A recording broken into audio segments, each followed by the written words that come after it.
What is NLP? NLP क्या है?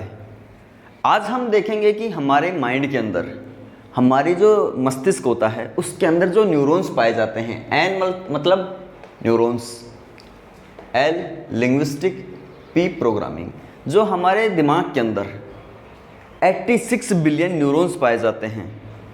और उन न्यूरॉन्स की जो लैंग्वेज होती है लिंग्विस्टिक, वो जो लिंग्विस्टिक होती है किस तरीके से वो काम करते हैं और उनकी किस प्रकार प्रोग्रामिंग होती है, इसको आज हम समझेंगे।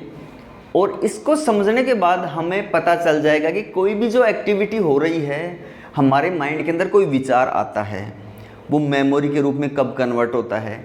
हम बहुत सी चीज़ों को देखते हैं, समझते हैं, लेकिन हर चीज़ हमारे अंदर नहीं जाती। तो न्यूरॉन्स के अगर हम सिस्टम को समझ लेते हैं, हमारे माइंड की प्रोग्रामिंग को हम समझ लेते हैं, तो हम अपने अकॉर्डिंग वो चीज़ें कर सकते हैं जो हमें चाहिए। तो न्यूरॉन्स के बारे में हम समझेंगे कि न्यूरॉन्स व्यक्ति के अंदर है, जब छोटा बच्चा जन्म लेता है तब से उसके माइंड के अंदर होते हैं। और ये न्यूरॉन्स अपने पूरी बॉडी को कंट्रोल करते हैं, सूचनाओं को, जो भी एक्टिविटी होती है, जो विचार चलते रहते हैं उनको, क्योंकि इन न्यूरॉन्स के अंदर ही वो पावर होती है। ये सूचना को आदान प्रदान करते हैं। न्यूरॉन्स के माध्यम से ही चीज़ें अपने बॉडी के अंदर फील होती हैं। हम जो एक्टिविटी करते हैं, कोई भी घटना अगर हमें याद है तो उस न्यूरॉन्स के क्या बने हुए हैं, पैटर्न, लिंग्विस्टिक, मतलब प्रत्येक जो न्यूरॉन्स है उसका हर घटना पे अलग अलग काम है प्रत्येक न्यूरॉन्स का, क्योंकि इतने न्यूरॉन्स हैं तो हम बहुत सी चीज़ों को याद रख पाते हैं। लिंग्विस्टिक मतलब पैटर्न। जैसे जब छोटा बच्चा होता है तो उसके माइंड में न्यूरॉन्स बहुत ज़्यादा होते हैं, लेकिन उन न्यूरॉन्स के जो पैटर्न होते हैं वो बहुत कम होते हैं। जब छोटे बच्चे को हम कोई भी चीज़ सिखाते हैं, उसको हम बोलना सिखाते हैं, मम्मा पापा, प्लस जब वो स्कूल में जाना स्टार्ट करता है वहाँ पे उसको गिनती सिखाई जाती है, उसको बेसिक अल्फ़ाबेट सिखाए जाते हैं, तो उनकी क्या की जाती है, पैटर्न की क्या की जाती है, उनको न्यूरॉन्स की उनको पैटर्न डाला जाता है। और पैटर्न डालने का मतलब उसके माइंड की रीप्रोग्रामिंग, उसकी माइंड की क्या की जा रही है, प्रोग्रामिंग की जा रही है। अब ये प्रोग्रामिंग व्यक्ति की दो प्रकार से होती है।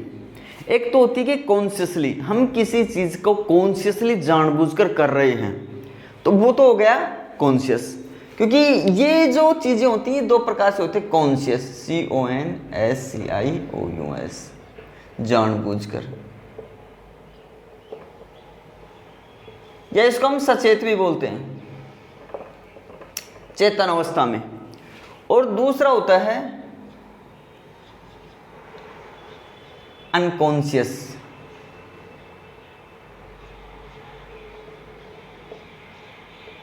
अचेत अवस्था में। कॉन्शियस जो चीज़ हम करते हैं तो वो चीज़ें हमें माइंड एक्टिव रहता है, लेकिन अनकॉन्शियसली कुछ चीज़ें हम अनजाने में, आज हमारे माइंड के अंदर इतनी मेमोरी भरी हुई है, वो सारी चीज़ें क्या हमने कॉन्शियसली जानबूझ के अंदर थोड़ी ना डाली है, लेकिन वो हमारे 5 सेंसेस के माध्यम से अपने अंदर गई है और वो चीज़ें स्टोर हो गई हैं। कौन सी घटना हमें लंबे समय तक याद रहती है, जिसके पैटर्न मजबूत बने हुए हैं। और मजबूत कब बनता है पैटर्न, जब उस चीज़ को हम बार बार दोहराते हैं माइंड के अंदर। तो न्यूरॉन्स की जो प्रोग्रामिंग, जैसा हम उसकी प्रोग्रामिंग करते हैं और इस प्रोग्रामिंग को हम डीपली समझ लेते हैं, तो हम अपने माइंड की रीप्रोग्रामिंग कर सकते हैं। और जितने भी न्यूरॉन्स पाए जाते हैं अपने माइंड के अंदर, वो बहुत अत्यधिक सूचनाओं को कलेक्ट कर सकते हैं और हम उन ही सही चीज़ों को अपने अकॉर्डिंग पैटर्न तय कर सकते हैं। अगर पैटर्न हमारा तय नहीं किया हुआ है, गलत चीज़ का पैटर्न बना हुआ है, तो वो हैबिट हमारी अपने को नुकसान पहुंचाती है, हमारे शरीर को। बहुत से हमारे विचार होते हैं, बहुत से हमारी हैबिट्स होते हैं, बहुत से बिलीफ्स होते हैं जो हमें आगे बढ़ने नहीं देते, क्योंकि वो हमें रोक देते हैं। क्यों? क्योंकि वो पैटर्न जो ऑटोमेटिक बने हुए हैं, किसी ने बताया कि ऐसा करने से ऐसा होता है, तो हमारा पैटर्न क्या बन गया, उस चीज़ को देखने से, सुनने से बार बार, तो पैटर्न बन गया।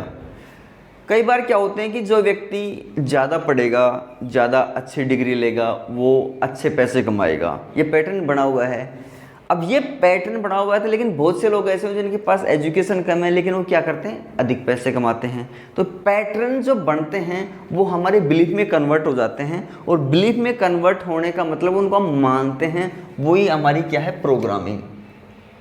अब इन न्यूरॉन्स की जो प्रोग्रामिंग हो जाती है, अगर इस प्रोग्रामिंग को, न्यूरॉन्स की पैटर्न की प्रोग्रामिंग को अगर हम चेंज कर लें, कौन सा चेंज, जैसा हम चाहते हैं, जैसा रिजल्ट हम चाहते हैं, तो इनकी अगर हम रीप्रोग्रामिंग कर लें,